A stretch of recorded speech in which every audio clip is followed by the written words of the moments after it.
are back with more My Southern Home, and we are at the always gorgeous Voce development, and I'm with Shannon Pollard, the developer. And this land is so special to you and your family. Mm-hmm. It sure is. It's been a part of our family for over 50 years, pushing 60 years really.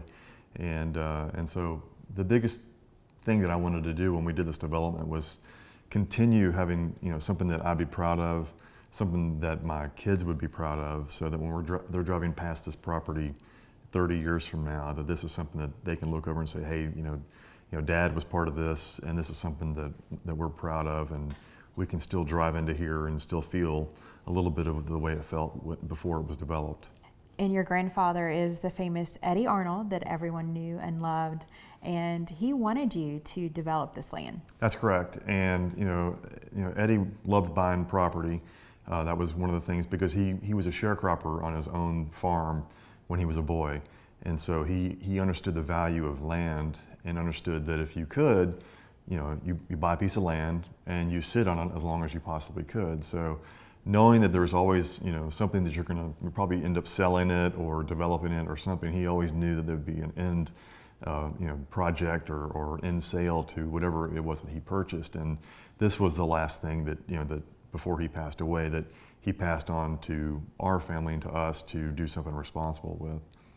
And part of that responsibility was to maintain the trees on this land, which was so important to yourself and your family. Absolutely, because we can drive through this property or walk through it, and we recognize trees that are still here, even though there are houses around them, but we know those trees, and we can sit there and touch those trees and look at them and can remember where those trees sat, before anything happened out here, when it was still just a farm.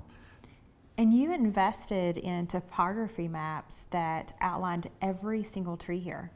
Yeah, we identified over 500 specimen trees and tree clusters to save out here, and the goal is still to try to save as many of those as possible. And there's two important trees that are here that I've heard about, and one is your grandfather's tree and a tree called Sally's tree. That's correct. There's one tree, it's a beautiful oak tree that is on the property that it was near where the barn used to sit, and actually he was photographed there a few times, and it's just a magnificent tree. It's a very old tree, and so we call that one Eddie's tree. It's kind of a stately tree. And then there's another tree that's actually sat right up against their house, and I call that one Sally's tree, because later in life she was always worried about that tree falling on the house. So she used to try to get my grandfather to do something about that tree, and he never would because he liked it. And so it still remains where it was and will be, and so we call that one Sally's tree. Well, you have many families that have started moving into this development, and we're going to talk to one in just a moment. Oh, great. Thank you. We'll be back with more My Southern Home in just a moment.